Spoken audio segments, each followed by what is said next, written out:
Alright, and welcome back to Don't Think Just Charge. My name's Ed, and oh my god, Infinity N5 is almost upon us. They pushed it back sometime to early December, but that's cool. I'd rather get a decent product than like a half-rushed one. This has been one of my favourite systems for ages, and I'm really glad they're doing more social media because more people need to play this and be aware of it. Thank you so much for your engagement on previous videos. We're closing in on that 1,000 subscribers mark now, so if you like this, please just hit that like, hit that subscribe, send a comment telling me about what you want to play in Infinity, what your colour schemes are, anything. I love hearing about all of it. So, this new edition is the perfect time to get into it with this new Sand Trap set. However, I forgot to pre-order, so I don't have one. But I did get a hold of Corvus Belli, the creators of Infinity, and they were kind enough to send me out a mini from my favourite faction, the Nomads. We'll talk more about them in a bit, but for now, here's the set. It's the Moran Masai Hunter with the crazy koalas. As with the majority of their range, it's the soft metal, which while it's not my favourite to work with, it does hold detail well and it isn't too much more effort than plastic. You can use a file or a hobby knife like you would with plastic, and I've always found super glue to be more or less fine for sticking bits together. On their bases, I've printed out some files I found on Cults by Nedius, link below. As with anything, my attention span for this paint job is on a strict time limit, so let's get some good results quickly. I prime the mini with a cool mid-grey, mostly because I ran out of black, and then do a zenithal highlight. In case you don't know, this means using a lighter colour from above, simulating the effect of the sun at its zenith. And you're right, that's why it's called a zenithal, you smart sausage. It's a good way of kind of starting off that cool highlighting style that official minis have, called volumetric highlighting. This is actually my favourite way to speed paint at the moment. Basically, with a nice difference in light between the upper facing and downward facing areas, we have really cool effects of light hitting the figure. Then when we bring in contrasts and washes, they handle the recess shading and the actual colouring of the mini. This creates a lot of cool detail really quickly, so we can spend more of our time putting the finishing touches on. Okay, to start I use 4 main colours, all in contrast form. The main Nomad colour is red, and I've stuck to that, with the difference that I wanted some navy blue in there too. So I'm using a weird little mix I made because I didn't have a navy blue and needed it done quickly. This is a mix of like Talisar blue, Shyish purple and Black Templar, like 2:2 to 1 part respectively. Although you could just get a navy blue contrast paint, that's probably the easier option here. Then Flesh Tearer's red, which is a darker colour than the final red that I want, but I will give a nice contrast once highlighted up. For some of the smaller details, like bits of clothing and mechanical parts, I use Basilicanum Grey, but I thin it with water as this one's actually quite dark. It's good in the recesses, but I want a bit less coverage than usual everywhere else. I bloody love a good skirmish team when it's all differentiated with colour usage, and Infinity Minis are great for that. My regular dudes have a bit more red, this cool sniper guy is a bit more greys with a red cloak, so this guy I think I'll use blue with only just some red trim. So using the same paints as I just listed, I now do this guy. The Infinity game is set around 180 years into our future. Many old nations have fallen by the wayside, and many have come together into super-states to keep their relevance in the political sphere. The most powerful nation is Pan-Oceania. These guys love capitalism, consumerism and colonialism. Basically, all the main C words apply to them. The faction has the coolest toys in the form of their weapons and heavy infantry, a very strong if also quite straightforward force.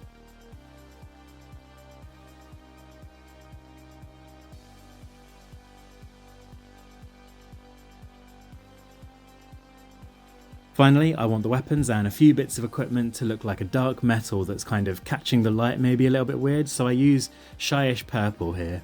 This is really dark and actually quite desaturated, so the weapons don't look full on purple, just almost grey with that purpley hint. For the last part of contrast usage, I use Express Colour Dwarf Skin on the skin and Gore Grunter Fur on the hair. As these are focal points, I'm going to leave these right to the end and spend a bit more time on them. Okay, from here there are a few different ways I neaten up the colouring. For the reds, I thin down 2 thin coats Demon Red and layer it over the Zenithal, adding to the vibrancy to get that proper primary red. Now, it may seem like the Zenithal was a little bit pointless as I'm kind of covering it up anyway, but there are a couple of ways this is still helping. Firstly, because the paints are thinned, the Zenithal pre-shade will leave the slightest hint, meaning that the transitions will just look that little bit smoother, helps you get that kind of gradient really nicely. Very subtle, but very useful. Secondly, never underestimate a good guideline. The parts of the Mini that are paler stand out as the ones I need to add red to, and it helps me get used to the most natural way to shade and highlight. So when using thin paints, it's important to pay attention to your brush strokes. Paint will build up less where the stroke starts and will deposit where the brush lifts. This means that you can use this to your advantage and get smoother transitions if your brush starts at the darker area and ends where you want the paint to show up more. Leaving that flesh tear as red in the shaded areas further increases that contrast, and that effect just starts to pop so much. On the other hand, the blue isn't looking dark enough. Right now it's looking kind of like a kid's toy because it's too bright, all that bright red, bright blue.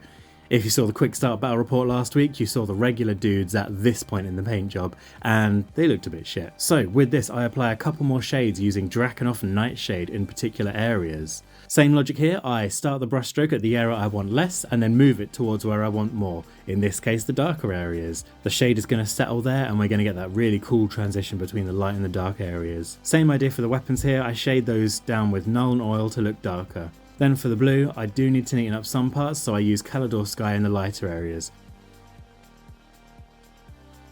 The second most powerful faction in the setting, and one of my other armies, is Yu Jing. These guys are made up of a lot of the old Eastern Asian nations, like China and Korea.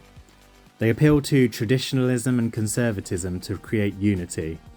With this ethos, they've been able to keep each member state happy, fully believing in the aims of the state empire, and fully appreciative in their part of the larger whole. Until Japan said fuck this and seceded. On the tabletop they're a Swiss army knife. Good hacking, good medium and light infantry, some cool tools but not necessarily excelling at any one thing. Now we're into edge highlights. I use Orange Fire by Game Color and pick out all those edges I want to accentuate. This, as ever, is tedious and I hate it. But Infinity Minis are possibly some of the most nicely and subtly detailed minis out there, so I think it's really necessary to make sure they pop. On the blues I do this with Joralden Turquoise by Fantasy and Games. This isn't much lighter than the Calidor Sky, but just adds that bit of definition without brightening up the blues. Then the same methods are applied to the greys with Ulthuan Grey.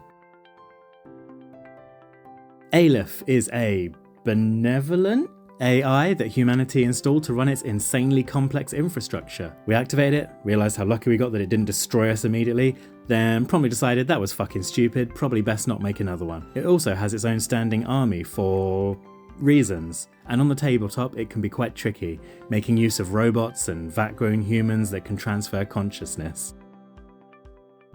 Okay, those are the main areas, so now on to some I want to add a bit more spice to. The crazy koala eyes need to look a bit more robotic, so I decided to try out different colours like its sensors that have different purposes. I use uniform green and violet to base coat the eyes, then work my way through with flash hits yellow and ice yellow around the rim of the left eye, while using warlord purple and hot pink on the centre of the right. Now, my faction, and obviously the best ones. The Nomads are the epitome of counterculture. What, are you surprised I like these guys? I have a mohawk for crying out loud.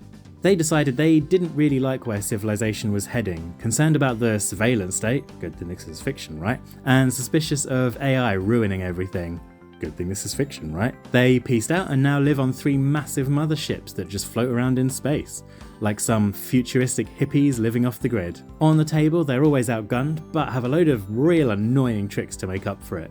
They have the strongest hacking game with access to repeaters to threaten every part of the board. Speaking of hacking and repeaters, that's what the crazy koalas are.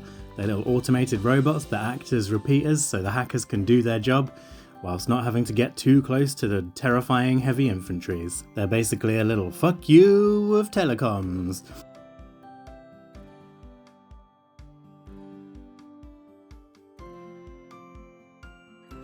Okay, it's time to make those guns look cool. I mix some White Star into Shyish Purple for the highlight colour, carefully edge highlighting for a little while. As I get further along, something about it just isn't quite working. I don't know, it just isn't really popping for me, so a change of tack is needed. I use that same mix in a light dry brush. Here I'm trying to get like a kind of gradient on the surface of the areas rather than just a strict edge highlight. This does add a bit of value variance to the colours and actually it's getting there. Okay, I think I just now need to shade it down a bit more and that'll finish these off.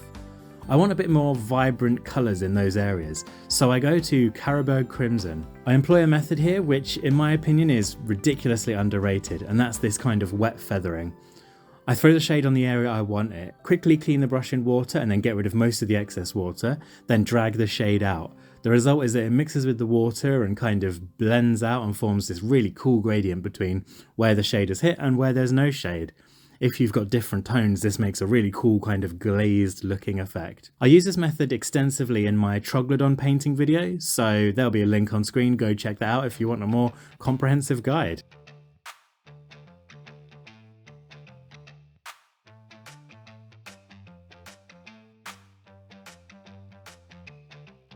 Right, we're basically pretty much done now, so finally let's get these bases done. I stick to my favourite method here of just kind of mixing paints on the Mini to get cool transitions, using Black Templar, Flesh Tearers Red and Gorgon to Fur. This provides a little bit of pre-shading that we can highlight with metallics to get the look of an old metal walkway. And oh, wait a minute, I left the most important part, the face and the hair, and then almost forgot about it entirely. Okay, quick backtrack. Doomfire Magenta is used in a very thin amount to add more colour into the shading of the face. I then highlight with light skin tone, but I did go a bit too hard on this, so I thinned down Red Leather to just slightly darken the sides of the face, do a bit of last minute shading there. Finally, I used Desert Yellow as just a little spot highlight on the hair.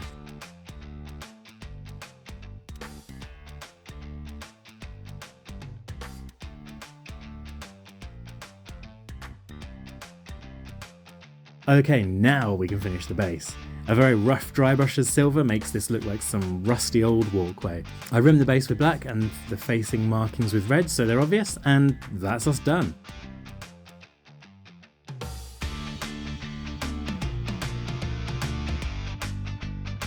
Here we go then, a team of hackers with their crazy koalas ready to mess up your comms. I'm so excited to get Infinity N5 on this channel, and if you're interested you can see the links below. Check out the lore, gameplay, minis, they're all fucking rad as shit. And thanks once again Corvus Belli for sending out some minis.